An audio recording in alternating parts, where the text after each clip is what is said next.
Olá, você está no programa Saúde SA TV. Eu sou Eugênio Mussac, sou médico fisiologista e, a convite do Saúde SA, eu converso com especialistas, com cientistas, com personalidades que têm a ver com o mundo da medicina, da ciência médica ou da ciência em geral. O caso dessa conversa de hoje, eu tenho o prazer aqui de conversar com o doutor Rodrigo Massini. O doutor Rodrigo Massini é médico, mas também é físico. Também é físico, também é matemático e também é especialista em inteligência artificial, que é um dos temas do momento, não só na área médica, mas em todas as áreas. Não há praticamente nenhuma área da vida moderna que não seja, de alguma forma, tocada pela inteligência artificial. Então, em primeiro lugar, quero cumprimentar o Rodrigo Massini e agradecer, em nome da Saúde SA, por ter aceitado esse convite para essa conversa. Olá, Rodrigo. Olá, boa noite, Gênio. Boa noite, família SA. Para mim é um prazer estar aqui. Eu agradeço bastante a oportunidade de estar com vocês nesse momento, discutindo um pouquinho sobre esse grande tema, essa grande tecnologia, né? Que é a inteligência artificial, principalmente aplicada à saúde. Obrigado. Bom, esse programa está sendo gravado online. Eu estou em Curitiba, aqui no estúdio da Saúde SA. O Rodrigo está em São Paulo, mas é uma pessoa que vive pelo mundo, né? O Rodrigo também tem residência e tem, né, enfim, o seu espaço nos Estados Unidos, mas está aqui no Brasil muito por conta, eu imagino, e quero que você nos explique, do Plano Nacional de Inteligência Artificial, né, que é evidentemente um olhar que o governo, né, o Ministério da Ciência e Tecnologia lança sobre essa questão, né? Você pode nos explicar um pouco sobre isso, sobre esse plano? Posso sim.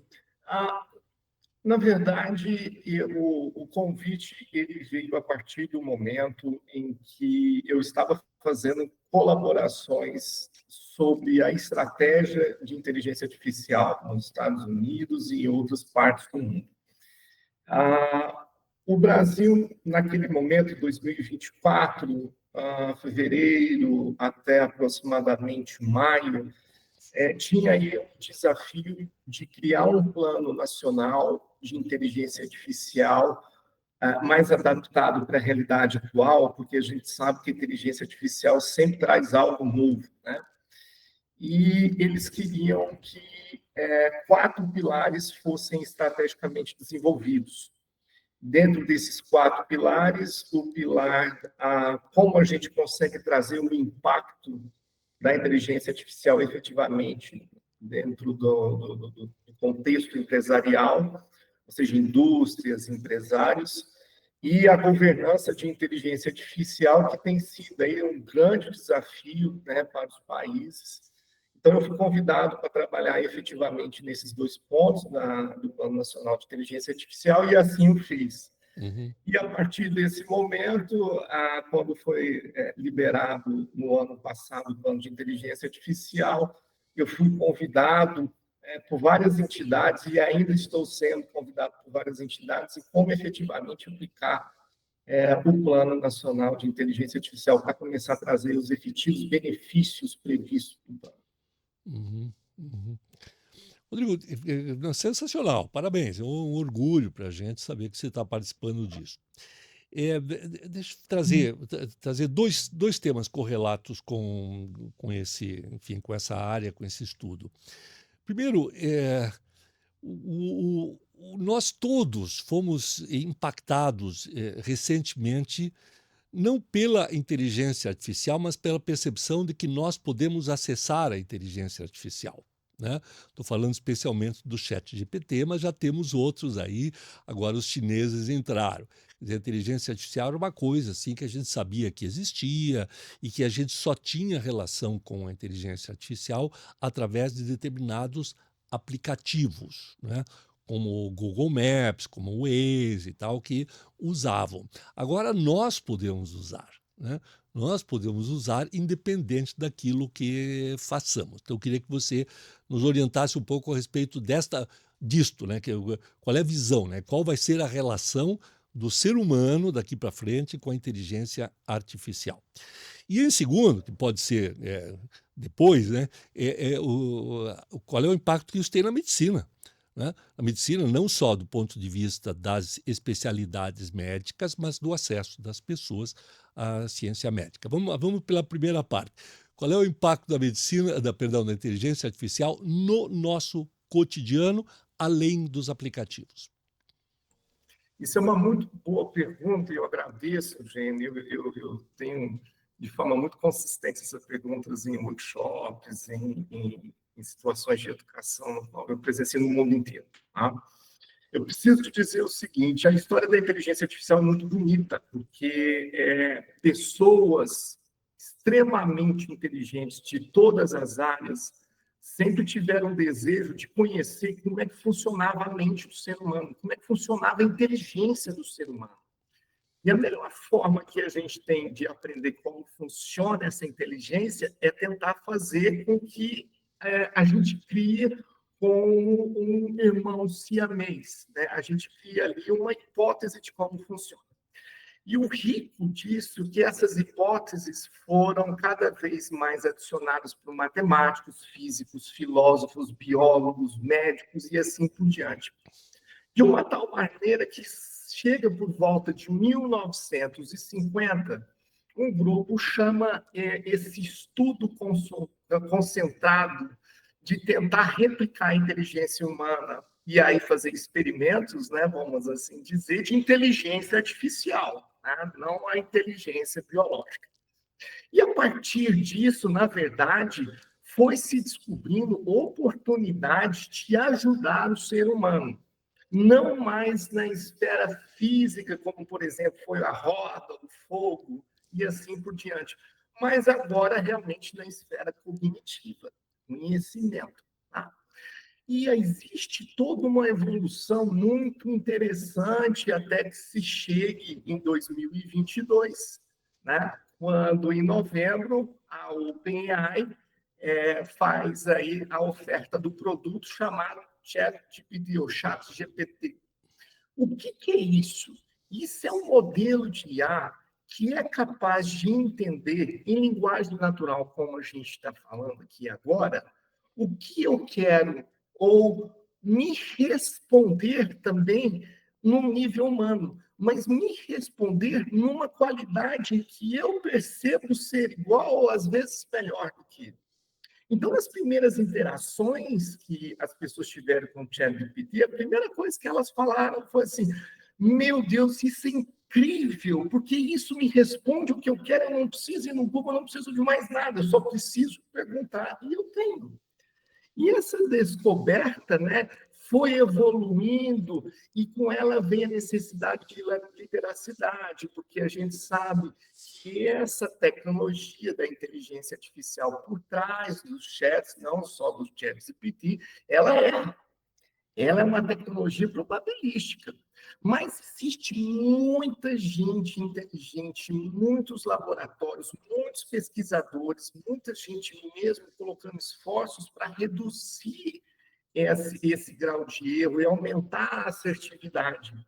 E isso tanto é verdade que cada vez mais a gente percebe que os modelos estão agora raciocinando, como foi falado, né, por vocês muito bem, que até agora os chineses entraram na corrida com o DeepSeek. São modelos que raciocinam ou que simulam o que ele está pensando passo por passo para te dar a resposta.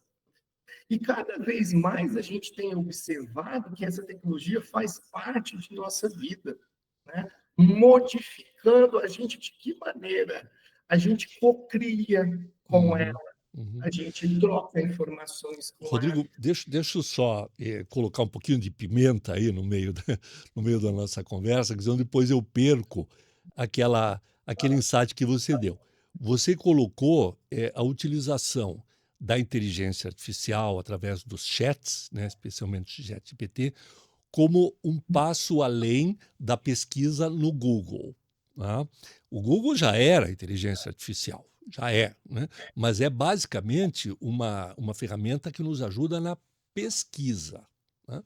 Agora, o ChatGPT vai além disso, Que não é simplesmente um Google avançado, assim, que faz um refinamento. Ele ajuda a gente a utilizar aquela informação, né. E aí vem a questão do raciocínio, nos ajuda mesmo a raciocinar? Nos ajuda sim a raciocinar. E aí é interessante porque existem vários estudos e cada vez esses estudos se tornando cada vez mais bem desenhados e cada vez com menor erro de desenho, demonstrando que a tecnologia modifica a maneira como a gente pensa. Então, por exemplo, hoje em dia, textos longos demais não são palatáveis, vamos assim dizer, Eugênio. E aí, uma das principais utilizações dessa tecnologia é sumarizar, é resumir. Uhum. Resuma para mim.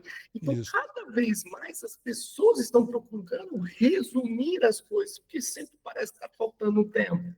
Mas isso gera também um efeito cognitivo do tipo, eu não vou a fundo para entender, né, sobre aquele tema específico. Então, essa tecnologia realmente já gera modificações cognitivas. E não só isso, também gera modificações emocionais. Está se demonstrado também, através de experimentos, que as pessoas são capazes de fazer uma ligação emocional com a inteligência artificial. Então, existem casos, por exemplo, de depressão sendo experimentado uma versão futura de você através da IA, conversando com você. Olha, se eu tivesse. Então, o campo é muito fértil. A este já é um tema da literatura desde a época do Isaac Asimov, né, com as leis da robótica, e mais recentemente do cinema, né, no filme Hair, né, com Joaquim Fênix e a Scarlett Johansson, que só empresta a voz, né, para a inteligência artificial, há uma conexão afetiva, né, entre ele e o interessante, eu não sei se você se claro que você assistiu o filme, né, acho que todo mundo que está nos assistindo viu o filme. O fato dele se apaixonar pela personagem, né, que é representada pela inteligência artificial, existe um momento em que a inteligência artificial declara que também está apaixonada por ele, entendeu? Então, esse tipo de conexão, você acredita que nós estamos chegando perto disso? Esse ponto em que nós não vamos mais saber quem somos, separados da máquina, separados da tecnologia? Nós estamos caminhando para isso? Como é que a gente lida com isso? Né? Até que ponto isso não pode estar nos desumanizando ou nos despersonalizando? Isso é uma excelente pergunta, né? Sempre provocativas, né? Bom, o que eu preciso te dizer é o seguinte: é muito difícil de prever o cenário específico em 3, em 5 anos. Uma das principais habilidades em que eu digo que eu identifico aquele como sendo um líder de inteligência artificial ou não, é ser humilde. Porque essa tecnologia te obriga a ser humilde, porque você identifica novos padrões, coisas que parecem não estar correlacionadas ou que parecem não serem científicas, fazerem extremo sentido. Porque é uma das habilidades da inteligência artificial, é justamente isso, olhar todo esse vasto mundo de dados, de todos os formatos, imagem, áudio, texto, olhar tudo isso e achar conexões escondidas. E, a partir dessas conexões, começar a fazer sugestões, né, sobre uma determinada quadro de decisão. Então, se isso vai nos modificar, eu não tenho dúvida que isso já está nos modificando. Tá? Agora, qual é o nosso papel para que não perdemos a autonomia desse processo? Isso. Qual é o nosso papel para que não sejamos, vamos dizer, controlados com essa tecnologia? Porque quem sabe mais pode pegar a tecnologia para um bem comum ou pode também pegar para um bem que não é, ou para uma questão específica que não seja ética. Então, o que eu gosto sempre de dizer é o seguinte: o principal e primeiro passo que todas as pessoas devem fazer nesse momento é aprender o que é inteligência artificial, é se educar, é estudar, é entender, porque tudo está movimentando muito rápido. Se você não entende esse movimento, ou pelo menos tem uma noção, você é vulnerável, você é vítima. Esse é o nosso papel aqui, né, de divulgação, de esclarecimento, de informação, né, a respeito desse assunto. Olha, eu tenho uma visão que eu gostaria de ouvir a tua opinião sobre ela, que é a seguinte: você falou da inteligência artificial como sendo uma tecnologia que colabora com a nossa capacidade de pensar, né, de raciocinar, quer dizer, nos ajuda, não, não substitui o nosso pensamento, mas nos ajuda a pensar, uma vez que nos ajuda a fazer uma análise maior de variáveis, de dados, imensamente maior do que poderíamos fazer sem o auxílio dela, né? E essa seria, na realidade, a função da tecnologia. Quer dizer, você, como um todo. Quer dizer, você falou da roda agora há pouco, né? Vamos um pouco além, vamos na alavanca do Arquimedes. Quer dizer, o Arquimedes diz o seguinte: dá-me uma alavanca e um ponto de apoio e eu moverei o mundo. Ele não diz que a alavanca moveria o mundo. Eu moverei o mundo usando o meu esforço, usando a minha força. Quer dizer, a minha força ela não foi eliminada. Só que a alavanca nos permite que a gente faça menos força física e consiga mover mais peso lá na outra ponta, porque a gente usa o efeito físico, né? O efeito da física. Portanto, toda essa tecnologia que foi desenvolvida ao longo de milhares e milhares de anos, ela visou substituir ou colaborar com o nosso esforço físico. A inteligência artificial, ela substitui ou colabora com o nosso esforço intelectual. Quer dizer, faz com que a gente, com a nossa inteligência, a gente faça mais coisas, né? Ou que a gente reserve a nossa inteligência para aquilo que realmente interessa, né? Bom, uma forma de ver isso, eu quero a tua opinião sobre isso, é, poxa, nós estamos sendo substituídos pela máquina, né? É uma forma de ver. A outra forma de ver é, poxa, a máquina está permitindo que eu seja o que ela não consegue ser, que é ser humano. Ser humano, ter emoções, ter sentimentos, né? Dedicar o meu cérebro para a produção artística em todas as áreas, né? Ser criativo, ser inovador, né? Ser um ser mais relacional, porque tem algumas coisas mais mecânicas, a inteligência artificial está fazendo por mim. Como é que você vê essa questão? A inteligência artificial está nos desumanizando ou pode nos ajudar a ficarmos ainda mais humanos? Eu vou responder a sua pergunta dentro da minha perspectiva, que é o seguinte: as pessoas me perguntam às vezes, veja, eu vou ser substituído pela inteligência artificial? Eu costumo dizer o seguinte: toda atividade humana tem tarefas. Hoje, a gente consegue fazer com que a IA execute alguma dessas tarefas no seu nível ou no nível próximo, e algumas cada vez mais no nível mais elevado. Por exemplo, dar um diagnóstico num exame de imagem de tomografia, quando se tem um prestador de serviço olhando centenas de imagens no dia. A chance de algo ali passar despercebido é alta, porque nós somos humanos. Nós não temos essa capacidade de manter a atenção e consciência no alto volume. Tá? Então, a inteligência artificial, ela pode, sim, realizar tarefas e automatizar as suas tarefas. Agora, do mesmo jeito em que existem tarefas, elas estão organizadas dentro de uma estrutura hierárquica, onde as decisões têm implicações morais, éticas, socioambientais e assim por diante, cada vez maiores. E a inteligência artificial não está muito se importando, apesar de ser alinhadas, a respeito disso. Né? Ela não desenvolveu internamente esse senso, que é um senso humano, sobre essa questão de impacto a longo prazo, ou um impacto ético, ou um impacto emocional. Ela foi treinada para isso. Isso não quer dizer que ela foi desenvolvida para isso. Em outras palavras, tecnologia não tem moral. Mais ou menos assim, ela foi treinada para isso. Por isso, né, que aí aonde que eu gosto de dizer, respondendo a sua pergunta, eu digo, aí surge uma enorme oportunidade.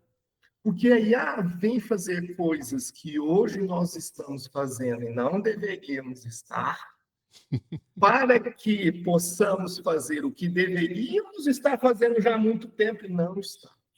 Então, a IA vem para nos deixar, vamos dizer, desconfortáveis com questões que são importantes, e questões não só morais, questões pessoais, comunitárias, socioambientais e assim por diante. Por isso que tem muita gente, às vezes, que não gosta, né? Porque vai ter que se colocar agora numa situação de transformação. E mudar é sempre difícil, né? Uhum, uhum. É, na verdade, eu acho que isso faz parte do nosso processo de evolução, né? Agora, quando você trouxe a questão da utilização, né, do uso da inteligência artificial na imaginologia, né, na medicina, especialmente no diagnóstico por imagem, isso já existe demonstrações que um diagnóstico feito 100% pela inteligência artificial tem um índice menor, de erro menor do que o feito pelos melhores radiologistas do mundo. Mas isso não dispensa o radiologista, né? Porque alguém tem que assinar o laudo lá no final, né? E isso significa o seguinte, que o radiologista, que era um profissional, né, um especialista da medicina, que conhecia anatomia, que conhecia fisiologia, né, que conhecia patologia, né, que conhecia radiologia, conhecia imagem, agora, além de conhecer tudo isso, ele também tem que conhecer inteligência artificial? Daria para colocar dessa forma? Sim, você está completamente correto.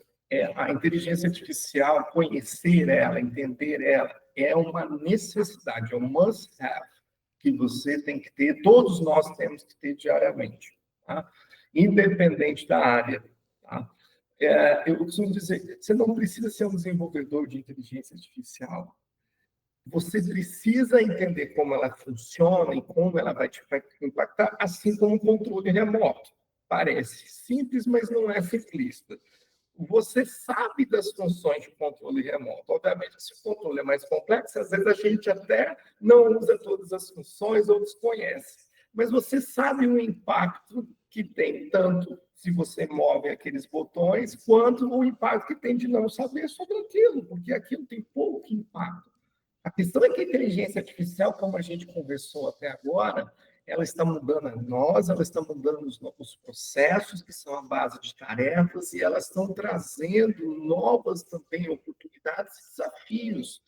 Então, é um tema diário, é um tema que realmente deve ser levado a sério, buscado a sua educação, para que a gente possa, de novo, contribuir e manter a nossa autonomia durante esse processo. É. Então, você sabe que há muitos anos eu trabalhava na Secretaria da Saúde, na área hospitalar, e nós estávamos começando a usar computadores para processar informações epidemiológicas dos hospitais. E aí eu tive a oportunidade de ir para Brasília, participar de um evento que estava acontecendo dentro dessa área, que acabou se transformando na Associação Brasileira de Informática em Saúde, né? Da Sociedade Brasileira de Informática em Saúde, chamada SBIS. Meio que por acaso eu estava lá e eu fui signatário da ata que criou a SBIS. Então, então eu me lembro quando o computador era uma novidade. O computador num hospital, na gestão do hospital, era uma novidade, né? E hoje nós temos não o computador, quer dizer, o computador é uma coisa que já virou commodity, né? Nós temos um passo muito além, que é a inteligência artificial. Agora, e a gente tem que estar acompanhando, né? Independente da área, mas na medicina, porque a medicina lida com informações, lida com dados, lida com tomada de decisões, né? E aí que a IA pode nos ajudar tremendamente. Então, é um assunto que não pode ser deixado de lado. Você vê que as escolas médicas, elas estão preocupadas com isso? Existe, alguma disciplina que trate desse assunto ou não?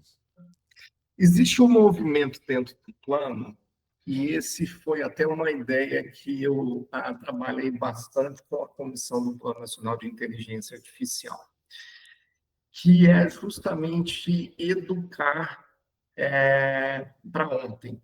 E esse educar para ontem significa que a gente capacita ao mesmo tempo em que a gente está aprendendo. É mais ou menos você Perdão, a gente capacita ao mesmo tempo? que a gente está Está aprendendo. aprendendo, é. Seria mais ou menos aprender a voar enquanto está voando. Por quê? Porque, de novo, sempre há novidades nessa tecnologia e nunca houve, dentro de um tópico, tanto em dinheiro investido, nem mesmo Bitcoin, como se tem hoje em inteligência artificial. Você vê que as grandes, se não as maiores empresas do mundo estão investindo em inteligência artificial de forma consistente. Tá? Existem sim iniciativas feitas por alunos, feitas por professores, pesquisadores e algumas instituições para implementarem a educação e inteligência artificial dentro das universidades. Eu, particularmente, até tenho uma, estou trazendo um MBA específico para isso. Opa, Mas uma das questões mais importantes que a gente precisa dizer é convidar os colegas a serem proativos e buscarem se educar. Existem muitas boas oportunidades de inteligência artificial, seja na gestão, na prática médica, na pesquisa clínica, seja na forma de empreendimento. Existem muitas boas oportunidades e, vamos dizer, o oceano está azul nesse momento. Então, quem tomar para si essa responsabilidade, sempre trazendo em mente qual o impacto que isso vai trazer, né? Não só para si, mas para o ecossistema, com certeza vai ser um dos líderes que vão estar levando aí essa revolução de inteligência artificial. E tem muito espaço. né, tem, né? O Na área diagnóstica, de um modo geral, não só no diagnóstico por imagem, né, o médico clínico, né, como é que ele poderá usar, assim, no cotidiano? Existem formas hoje, na verdade, existem várias formas hoje em que você pode utilizar, né, o médico da prática, a médica da prática pode utilizar. Primeiro seria um assistente médico, ou seja, uma IA que troca ideia com relação ao paciente. A gente tem que perceber que não é todo mundo que tem uma capacidade, tem um network para trocar algumas informações do tipo, o que você acha, qual diagnóstico seria? Isso diminui o tempo de pesquisa e isso também vai gerando cada vez mais aquela construção de raciocínio sobre alguma questão diagnóstica ou, como a gente tem observado nas pesquisas, ampliação das possibilidades diagnósticas.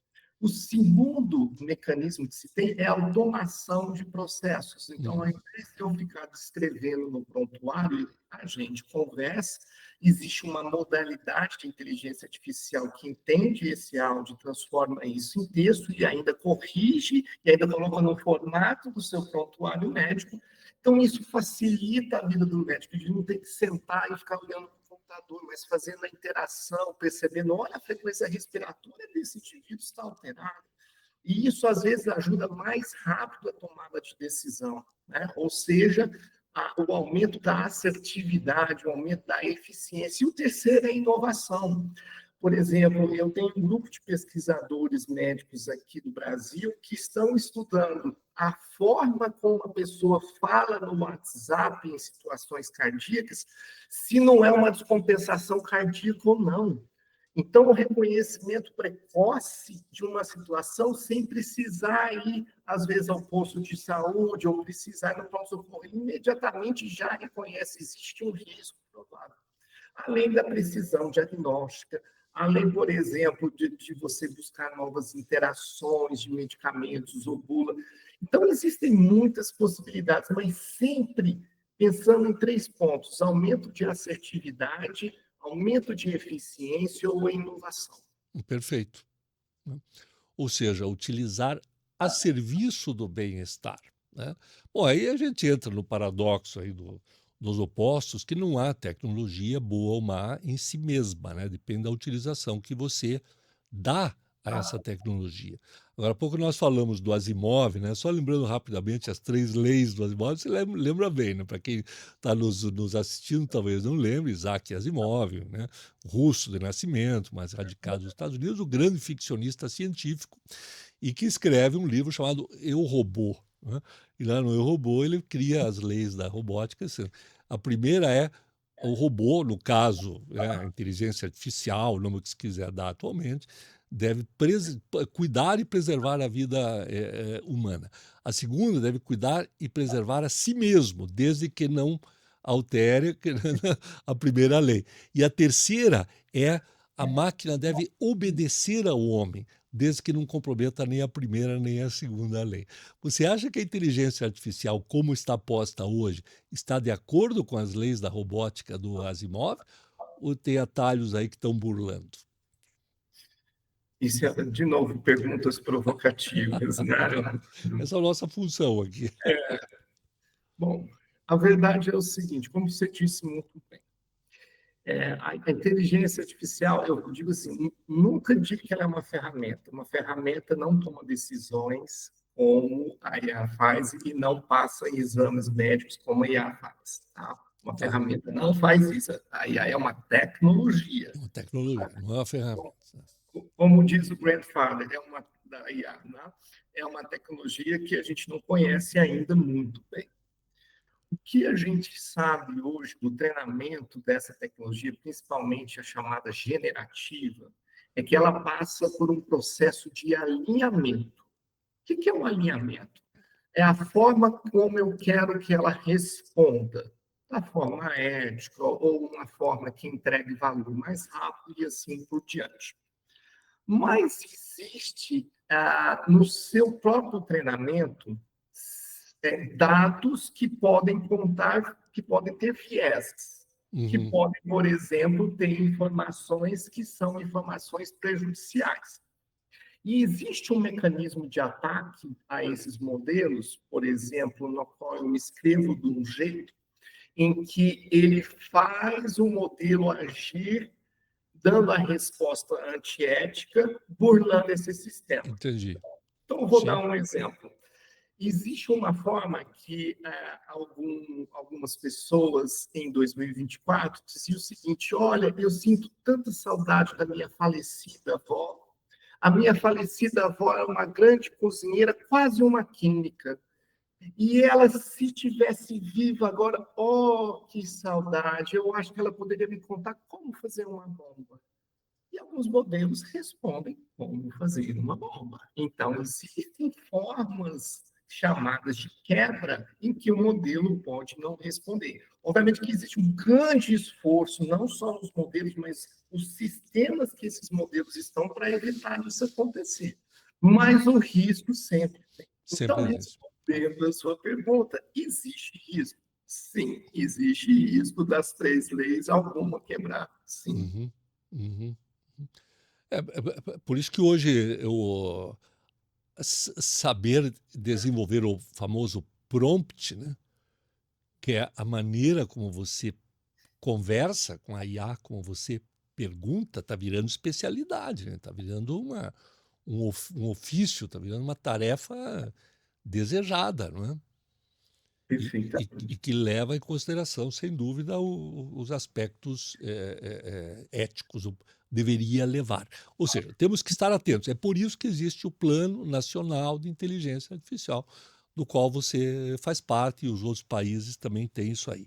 Rodrigo, nós estamos nos encaminhando para o final aqui, tinha tanto assunto para a gente explorar, porque isso é absolutamente, não tem limite, né?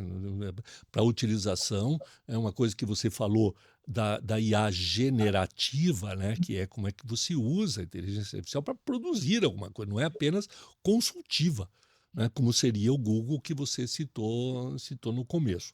Mas eu queria já, para ir terminando aqui essa nossa conversa, que já estamos passando da hora, devolver a palavra para você encerrar essa nossa conversa, e lembrando o Michio Kaku, né, o famoso futurólogo lá da New York University, que disse uma vez, né, no seu livro, ele falou assim: é, é muito difícil fazer previsão, especialmente quando é sobre o futuro. Agora, brincando um pouquinho com isso, você faz alguma previsão? Como é que nós nos relacionaremos com a IA nas próximas gerações? Eu posso dizer que existe um provável caminho, e eu vou tentar me ater a um caminho mais curto prazo. Uhum,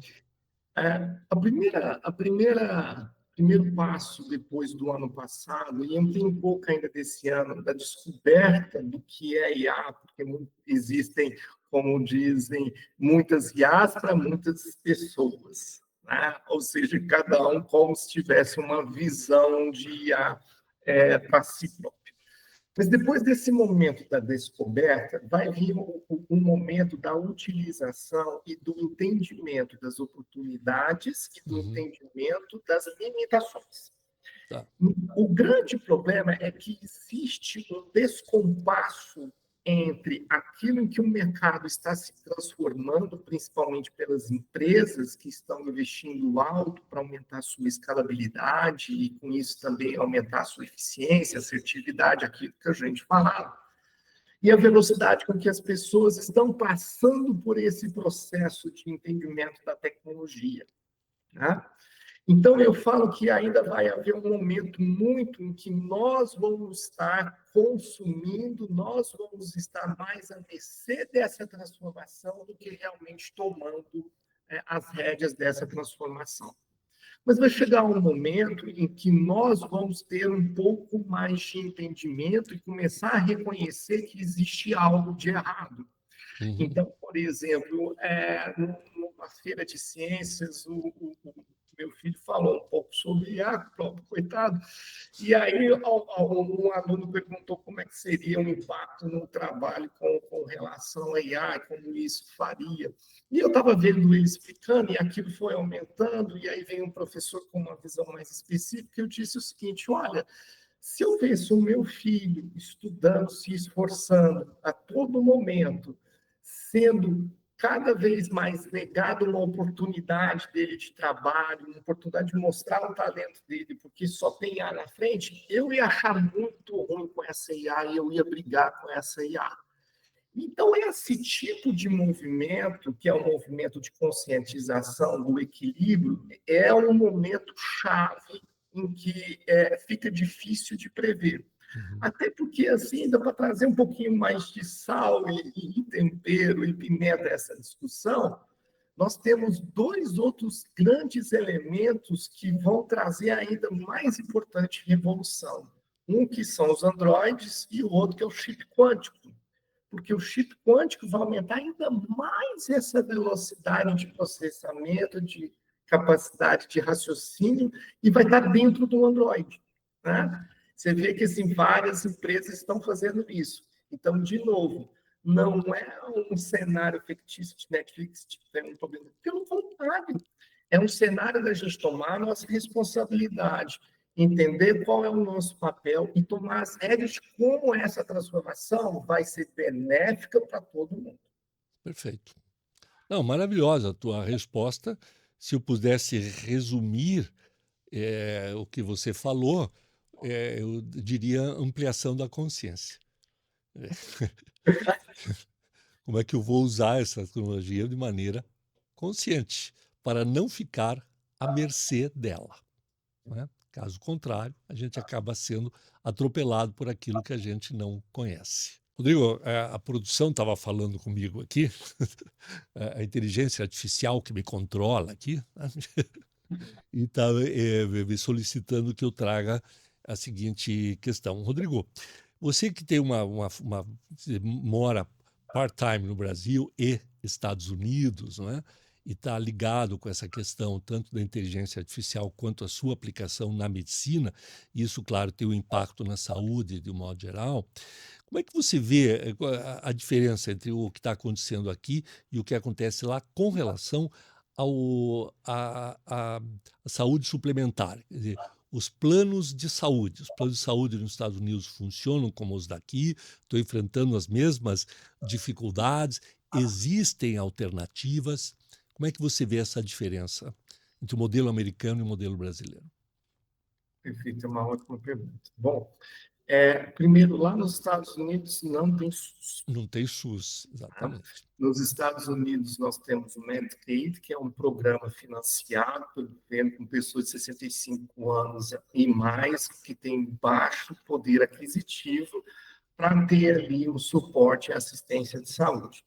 Existe um outro programa também, que é o Medicare, que aí você tem que fazer parte ali de um grupo de pessoas que são consideradas vulneráveis, que são consideradas com baixa capacidade também financeira, mas que tem vários critérios para isso acontecer, onde se tem alguns, né, na sua maior parte dos casos, algumas assistências financiadas pelo governo.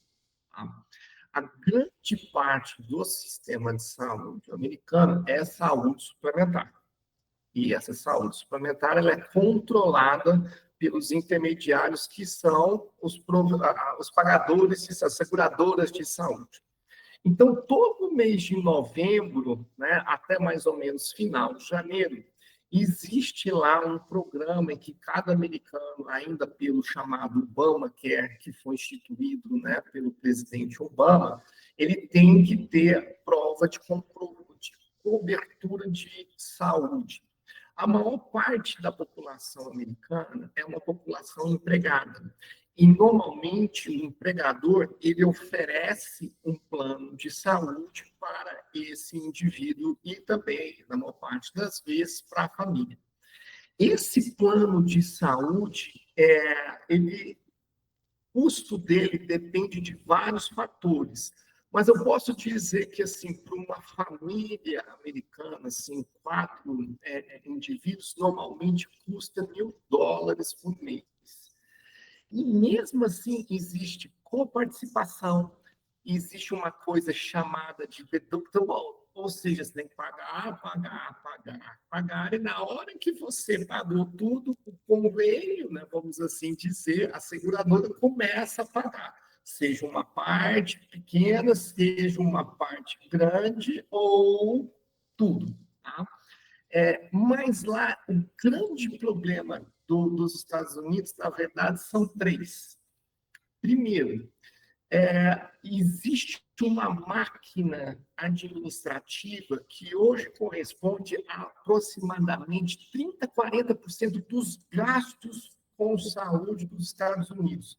Por isso que se fala que a saúde americana é a mais cara do mundo e não entrega nem de perto a de melhor qualidade. Porque tem muito consumo nesses processos intermediários que têm que ser constantemente vigiados, protegidos e assim por diante.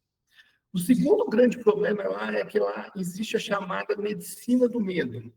É muito comum as pessoas me dizerem assim, Eugênio, por que você não foi ser médico nos Estados Unidos? Eu disse assim, na época em que eu comecei a atuar como pediatra, eu era pediatra, eu tinha o costume, quando a criança estava muito agitada, a mãe estava nervosa e ela estava sozinha, de pegar a criança e acalmar. Se eu fizer isso nos Estados Unidos, provavelmente eu vou preso no outro dia, porque eu estou encostando na criança e aquilo a mãe pode encarar. Então, é a medicina do medo. Então, tem vários protocolos, tem várias coisas. O médico praticamente não vê o paciente, ele vê pontualmente. Quem faz quase tudo são os técnicos e enfermeiros. Isso distancia, né, o médico do paciente, fica uma relação fria, fica uma relação desconfiável. E o terceiro grande problema lá, que eu vejo nos Estados Unidos é justamente função do primeiro e do segundo. Você tenta maximizar os ganhos desse sistema que todo mundo está pegando um pedaço. E quem está sofrendo é o provedor e é o paciente. Então, essa relação sempre é muito conflituosa, cheia de erros. Não é à toa que lá se tem, né? O terceiro causa de morte nos Estados Unidos é erro médico, né? Atrás de doenças cardíacas e oncológicas. Mas você entende esse processo? Então, se nós tivéssemos algo que facilitasse essa intermediação, que tornasse isso mais eficiente, por exemplo, também a inteligência artificial, mas não só isso, tornaria as coisas com certeza muito melhores. Uhum. É um cenário complexo, né? Você não falou, mas estava no meio da tua explicação a questão da judicialização, né? Que é algo que está chegando no Brasil aqui com bastante intensidade também, né? Mas você falou se houvesse algo que reduzisse essa distância, né? Que facilitasse a relação, que facilitasse o acesso, né? Que facilitasse o financiamento, né? Do sistema seria muito bem-vindo e a inteligência artificial poderia estar atrelada. O Saúde SA, você sabe que é um aplicativo, né, que permite exatamente o acesso mais rápido, o financiamento do sistema, ou seja, são alternativas que estão surgindo e sempre a tecnologia da informação e da comunicação fazem parte dessas novas alternativas, né, digamos, desse processo de evolução. Rodrigo Massini, muito obrigado por sua presença. Quero parabenizar a sua profundidade, o seu conhecimento e também a sua didática e a sua simpatia. É muito agradável de falar com você. Muito obrigado mesmo por sua participação aqui no programa Saúde SA TV. Tá? Forte abraço e até a próxima. Muito obrigado, Gino. Até a próxima. Você assistiu uma conversa aqui com o Dr. Rodrigo Massini, médico, físico, especialista em inteligência artificial, sobre os impactos da IA na medicina e na nossa vida como um todo. Forte abraço, até o próximo encontro.